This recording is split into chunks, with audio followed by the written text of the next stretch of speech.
চাওক আমাৰ কাৰণে এটা গৌৰৱৰ ক্ষণ কাৰণ যেহেতু ৰঙানদী বিধানসভা সমষ্টিবাসী ৰাইজে আমাক ৰঙানদীৰ প্ৰথমজন বিধায়ক হিচাপে নিৰ্বাচিত হোৱাৰ সৌভাগ্য প্ৰদান কৰাৰ পাছত আজি শপত গ্ৰহণৰ পাছত আজি বিধানসভালৈ বিধানসভাৰ মজিয়াৰ পৰা আজি সমষ্টিলৈ আহিছোঁ ৰাইজে যথেষ্ট আশীৰ্বাদ দিবলৈ ওলাই আহিছে আৰু মই আগতেও কৈছিলোঁ ৰঙানদীবাসী ৰাইজৰ লগত মোৰ সম্পৰ্ক আত্মিক সম্পৰ্ক যেনেকৈ পুত্ৰ পিতৃৰ সম্পৰ্ক থাকে মাতৃ পুত্ৰৰ সম্পৰ্ক থাকে ঠিক তেনেকৈ ৰঙানদীবাসী ৰাইজৰ লগত মোৰ সম্পৰ্ক মোৰ ভাগৰ পুত্ৰৰ সম্পৰ্ক আৰু সেইকাৰণে ৰঙানদীবাসী ৰাইজে যি মৰম ভালপোৱা স্নেহ আমাক আগবঢ়াইছে মই ভাবোঁ যে অহা 5 বছৰৰ ভিতৰত ৰঙানদীবাসী ৰাইজৰ চৰণত মই পুষ্পাঞ্জলি ৰূপে উন্নয়ন মই দিব পাৰিম আৰু মই আগতেও কৈছিলোঁ যে এইখন চৰকাৰ দুখীয়া দৰিদ্ৰৰ চৰকাৰ এইখন চৰকাৰ মহিলা সুৰক্ষা দিয়াৰ চৰকাৰ আপোনালোকে জানে ইতিমধ্যে যোৱাকালি আমি আমাৰ বৃহত্তৰ মহিলা সমাজৰ সুৰক্ষাৰ কাৰণে আমি ইতিমধ্যে UCC বিল আমি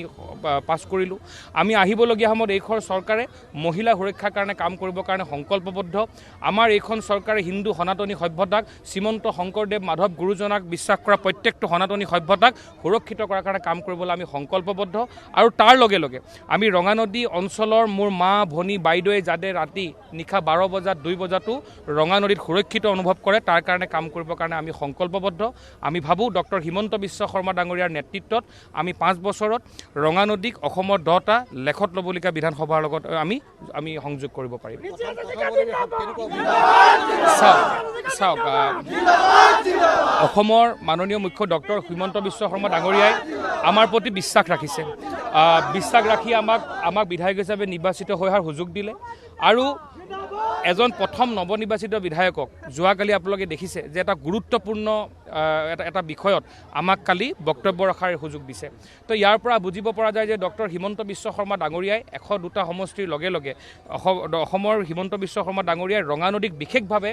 এটা আগস্থান দিয়াৰ কাৰণে চেষ্টা কৰিছে ৰঙানদীবাসী ৰাইজে যি মৰম ভালপোৱা স্নেহ তেওঁৰ প্ৰতি দেখুৱালে তেওঁ কথা দিছিলে তেওঁ কৈছিলে যে আপোনালোকে ঋষিক নেতা হিচাপে নহয় ঋষিক কৰ্মী হিচাপে ইয়াৰ পৰা পঠিয়াওক আহিবলগীয়া সময়ত ৰঙানদীক আমি উন্নয়নৰ দিশে আগবঢ়াই লৈ যাম মোৰ কাৰণে এটা নতুন অভিজ্ঞতা আছিল আৰু বিধানসভাৰ মজিয়াত আমাৰ কাৰণে আটাইতকৈ ডাঙৰ বিষয় এইটোৱেই যে ডক্টৰ হিমন্ত বিশ্ব শৰ্মা ডাঙৰীয়া আমাৰ মুখ্যমন্ত্ৰী ডক্টৰ হিমন্ত বিশ্ব শৰ্মাই যোৱা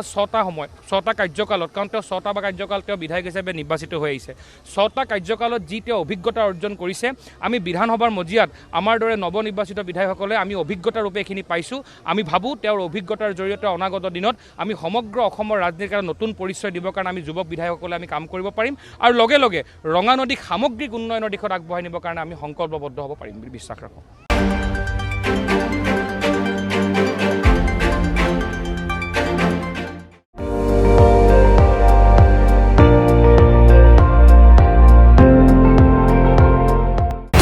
আপুনি চাই আছে ND24